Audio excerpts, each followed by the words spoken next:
This is Nicole with eCom Sellers Academy. Today we're going to be covering part 2 of the Shopify workshop. And in this workshop, we'll be covering shipping. We're going to be talking about Shopify settings. We're going to talk about payments, payout, and checkout. We're going to be discussing email marketing. In addition to that, we'll talk about Facebook ads and Google ads, and Facebook, Instagram ads, and Google and Bing ads. So with shipping, you have to know what your method of the e-commerce you're going to be doing. If you're planning on actually shipping the items yourself, then you can actually set up your shipping profile. And in your shipping profile, you can indicate whether or not you're going to offer free shipping, exact shipping, and flat rate shipping.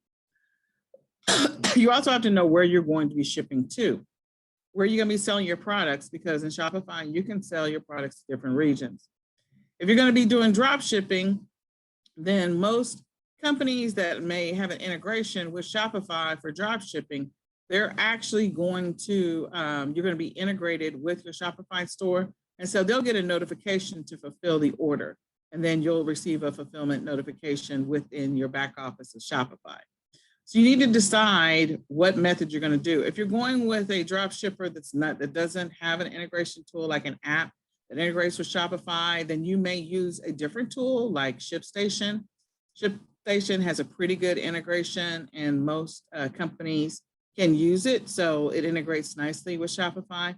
So you need to decide what you're going to do. Are you going to physically mail the products yourself? Are you going to drop ship? Are you doing print on demand? If you are, again, there's an integration that exists for the shipping or the fulfillment. So you need to decide what your method is going to be so you can figure out what type of shipping profile you're going to have. So there's many different carriers that you can use. In this example, I'm only saying that the locations that I'm going to allow sales to happen in are in Canada, the United States. We also have the rest of the world. But in Canada and the United States, so USPS, UPS, FedEx, DHL, those are all common. In Canada, it's called Canada Post, but they've got FedEx and UPS. So those are your options. And in the rest of the world, UPS and FedEx are pretty common. But again, you have to decide where you're going to ship or where people can buy products from you and where you're going to be shipping to. In addition to that, make sure that you keep in mind, we're going to talk about payments, but you know how you need to track any taxes, because Shopify is not a marketplace facilitator. You're going to have to capture the taxes yourself. So you need to make sure that you have a method or a tool to be able to do that.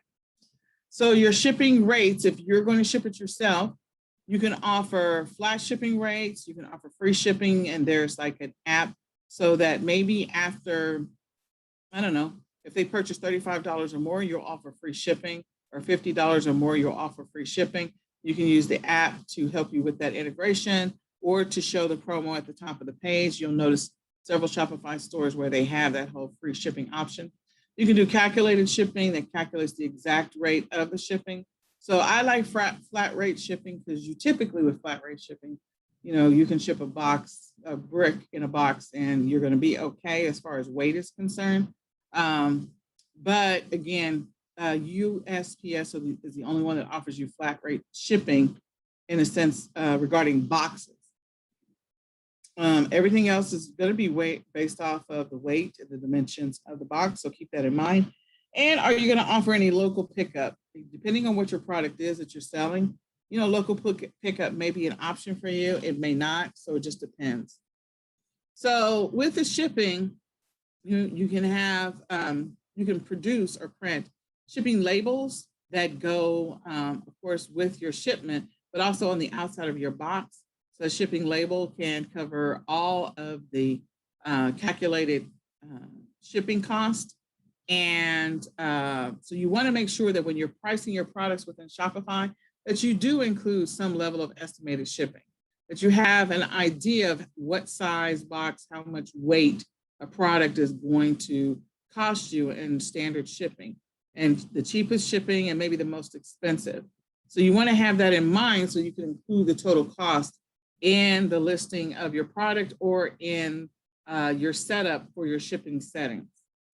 You can also indicate the boxes if you're going to be using, if you're going to be shipping on a regular basis, the boxes that you might be needing. So if you know that your product is always going to be shipped in a flat rate box, you literally can set that up so you can set it and forget it and don't have to think about it again.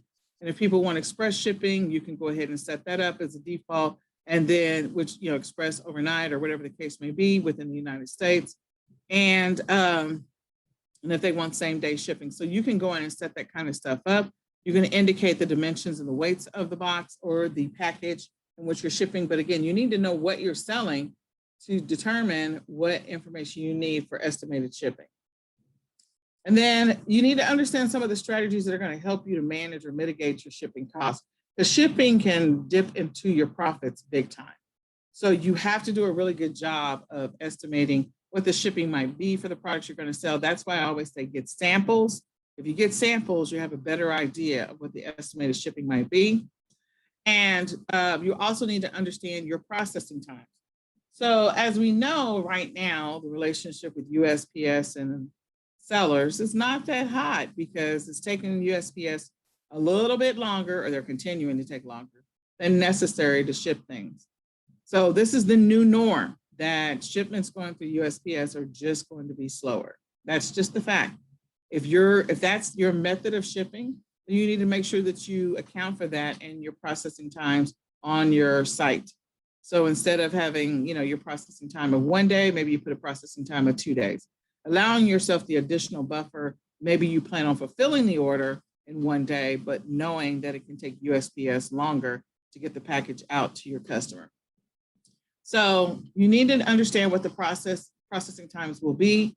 If USPS is going to be your preferred method, know that it's going to take longer. So you can set the expectation with your customer and not have to get negative reviews. You'll also want to know that information so that you get an idea of when you need to reorder inventory. When you're falling low on inventory, when's the best time to reorder or to get new inventory? And you can become more efficient in the fulfillment process. Also, with understanding your processing times, another thing to help reduce your shipping costs, improve those processing times, maybe there's something you're doing that's taking longer and you could do it faster. So take the opportunity to improve your internal processes. Look at what a prep center can do for you. And again, plan ahead, because you need to know if you're ordering inventory that you're going to ship yourself, you need to know how long it's going to take to get to you from your manufacturer or supplier. Is there a bottleneck there? Is there a slowdown? Make a note of those things. In addition to that, if there's a holiday that's coming up for you, or in the country that you happen to be in, you need to make sure that you've accounted for that time that you're going to need to process those orders, because you might have an increased demand on orders. So you need to keep that in mind as well. So to go into your Shopify store to set up all of the shipping stuff that we talked about, whether it's default shipping, setting up your shipping policy, setting up your estimated shipping costs, if you're going to have an integration, and all of the fulfillment, if you're doing drop shipping, then you can go into your Shopify store and click on settings. Once you click on settings, this is where you're going to do all of the start of your setup. What are the shipping options that you're going to have? And again, if you're drop shipping, some of this may not matter because you may have an integration that automatically goes directly to the distributor or the manufacturer so that they can ship it directly to your customer. Indicate which locations you're going to be willing to ship to.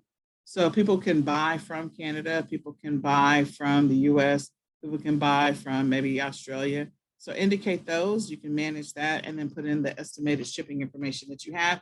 So you're probably going to have to learn a little bit about the shipping to some of these other countries and what the impact is. And again, there's tools like ShipStation and Pirate Ship that can help you with figuring out what some of those costs might possibly be. And then also, if you're going to offer a local pickup, we talked about that before, that may be an option to you. So you want to keep that in mind as a potential solution. People can pick up stuff, especially if you have a brick and mortar and you now created an online Shopify store, then you can set it to local pickup and people can come and pick up the products from you. So as retail arbitrage sellers, for those of us that are doing retail arbitrage, again, ordering ahead or buying your products ahead and then picking it up saves you time and saves you challenges. So if you have products that you're buying from someone, maybe they have a Shopify store, then, local pick is not uncommon. If you want to be able to sell to people in bulk, maybe you're going to become the wholesaler. Again, maybe offering local pickup from some of those sellers would be helpful in order for them to save on their shipping costs and also to save you the time and the hassle. You can just pull and put it aside and somebody's going to go pick it up. In addition to that, knowing what the discounts are, if you use UPS, USPS, DHL. So you'll see here that there's some discounts.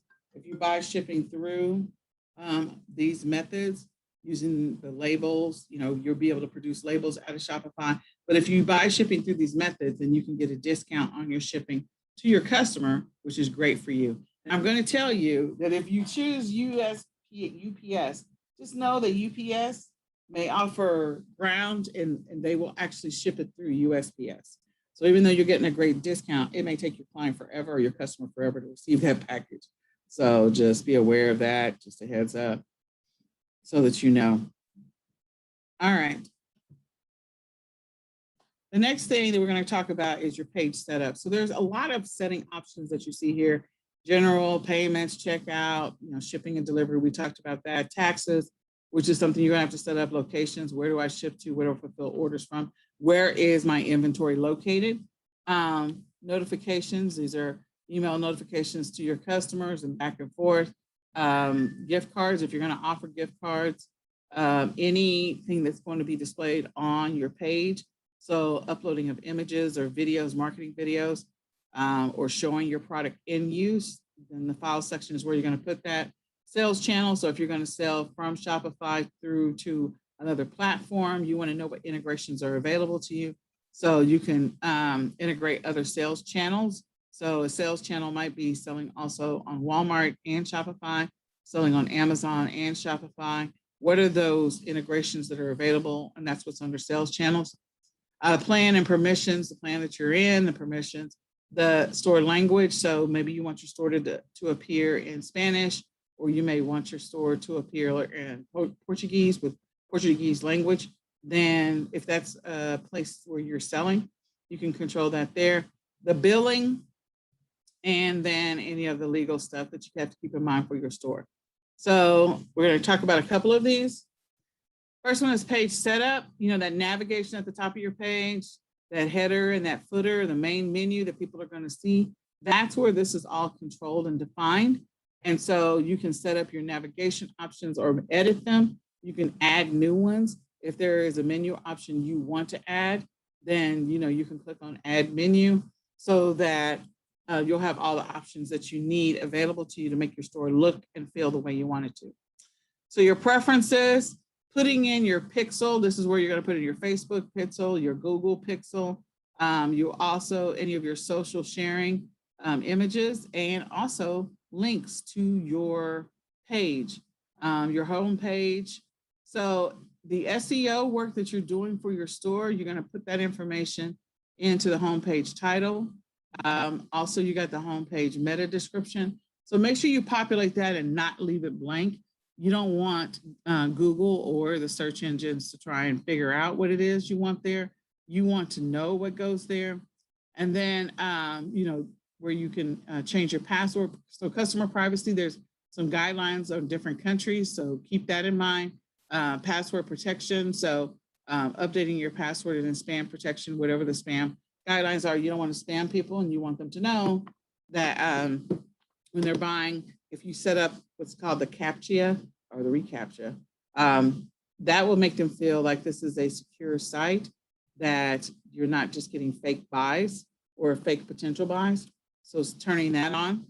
In addition to that, under settings, where we're going to focus on just for a second is going to be payments, checkout, and taxes.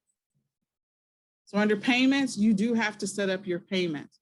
How are you going to collect payments from your customers? How can they pay? Can they pay with Visa and MasterCard? Can they pay with Google Pay? Can they pay with Apple Pay? So are there specific settings you want to use, which ones you don't want to use? And then understanding what the rate is that you're going to be charged. And so this is through Shopify payments. You can also set it up to collect payments through PayPal. And you also have Amazon Pay. And if there is another third party that you're using, then you can set that up here. So if there's another third party, like maybe you're going out and using Stripe, or maybe you're using, trying to remember, I just saw it today. Oh my gosh. Oh my gosh, I can't even think of it. I literally just saw it today. But anyway, it's another Square, sorry. Square is a payment option. So, or maybe you're having a direct connection with your bank, or maybe they've got a payment processor that you have purchased or that you are using as a service through your bank. So all of that, you're going to set that up here. How can people collect payments from, how can you collect payments from people? Okay. So you're going to go into Shopify payments. You're going to indicate some information about your business, whether it is an LLC or not. It's a sole proprietorship. You need to put in your EIN, and you also need to put in your customer information for billing, for your billing purposes of getting billed by Shopify. In addition to that, you can set up so you can get paid if the money goes directly to your bank account. You want to enter the routing number and the account number information and submit that or save that. For checkout, what is the experience that you want your customers to have when they check out? Do you want them to have a bunch of extra steps that they go through? Do you want them to agree to receive notifications about coupons, promotions, and deals? Do you want them to go through a one-step process or a two-step process? So again, what type of experience do you want your customers to have when they go through the checkout process? And if there's promotions that you're offering for the checkout process, this is some of the where you would put some of that information as well. So if you're going to offer, let's say, trying to think, this is not where we're going to put free shipping because that's under discounts. If you want them, again, to opt in for email marketing, you can do that. If you want them to receive an automated email after they abandon the cart, you can do that after a certain period of time. And then if you want to save their information for maybe another offer that you're going to pop up after they buy, you can do that. So again, this is where you're going to populate the checkout information so you can indicate what you want the checkout experience to be. And then taxes. Where are you collecting taxes? Again, Shopify is not a marketplace facilitator. I always have to remember that phrase. So you do have to keep track and record the taxes for the purchases from wherever they are purchased. So there's going to be some setup that has to be done. You'll notice that the setup is over here. So you need to set that up, click on setup so that you can set up the collection of taxes and calculation of taxes so that you don't get yourself in trouble as you start to get sales and you don't run into problems with the IRS and or Shopify getting your account set up because you're not doing what you're supposed to be doing. Okay. And if there is like an overriding tax fee, like you can override taxes, override shipping. So if you're charging taxes on shipping, you can do that. Charging taxes on the product, charging taxes. So you want to indicate what you are charging taxes on. This is where you're going to set that up. Discounts. So discounts are important. You can create discount codes. One example would be the free shipping. We talked about that before. You can set up, 2 for 1. So there's different options that you can use to set up regarding the discounts. So if you want to offer a 2 for 1, buy 2 shirts, get 1 free, or get 1 at half price, you can put all that information in here. There's also apps that you can add to your Shopify store so you'll have the ability to offer those types of promotions and discounts directly on your page. So the next thing is email marketing.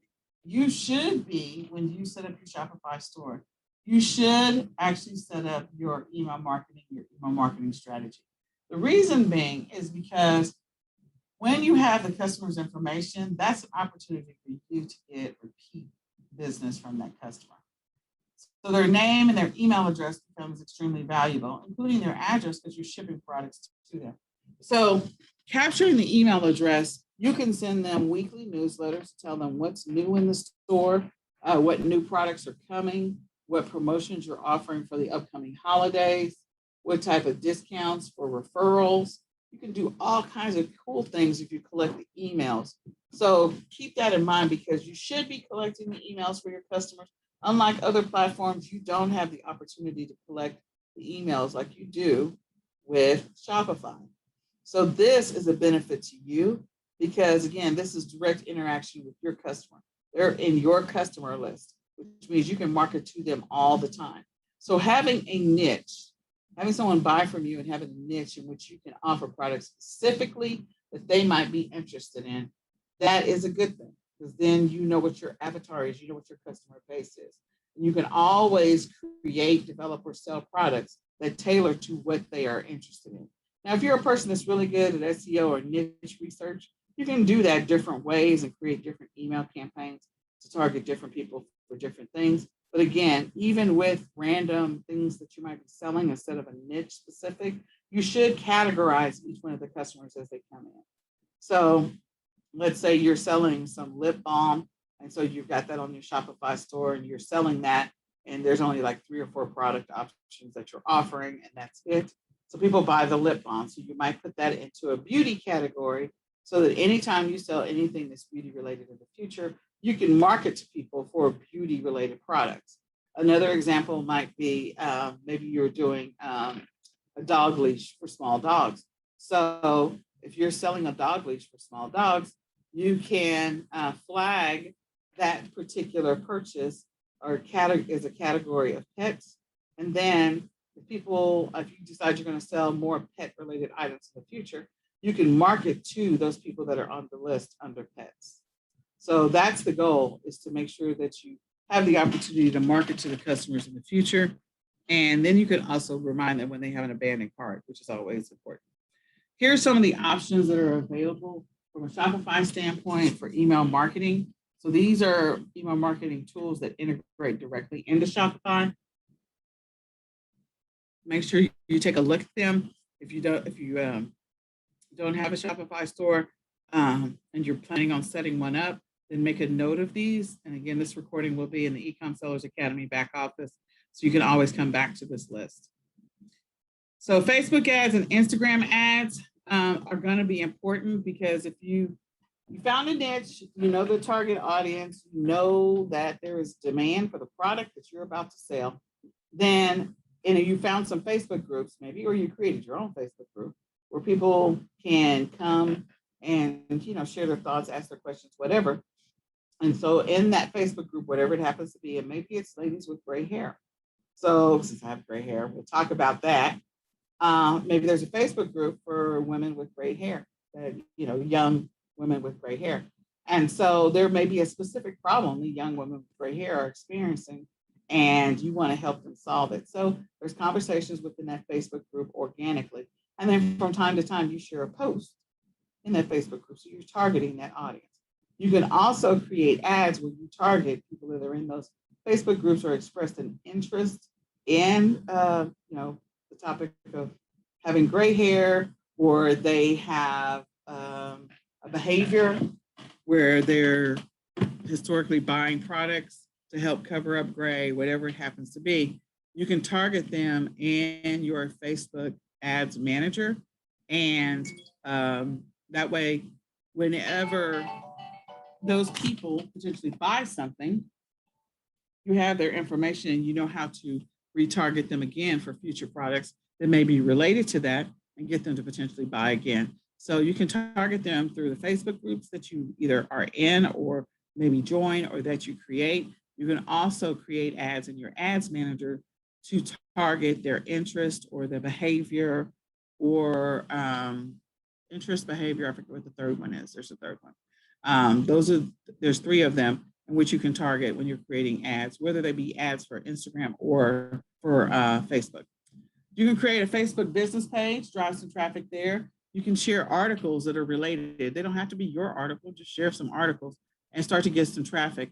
Put a pixel definitely on your Shopify store, a Facebook pixel. So then that way you can capture that information and ask Facebook to find you a lookalike audience for people that are similar to someone who previously bought from you, okay?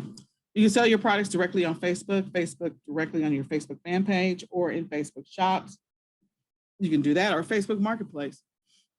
And then you can create visual posts, lots of images. So if you have a product that has some great product images, definitely share those on Facebook, share them on that fan page you created, share them on the Instagram page, share them in the Facebook group. Make sure that you have a call to action on that image directly on it. So if people share it anywhere else, that call to action is on there. Even if you make it smaller, you still need to have a call to action. Stick to a posting schedule. You should be posting on your fan pages on a regular basis. So put a schedule. Maybe you will share an article on Mondays, and Tuesdays share a product, and Wednesdays share an article, and Thursdays share a product, and Friday share an article, and Saturday share a product. Like, you may have a rotation of things that you do. And then announce when you're going to promote some products. Again, that email marketing is going to come in handy there, but you're going to also do announcements on your Facebook page and your Instagram page.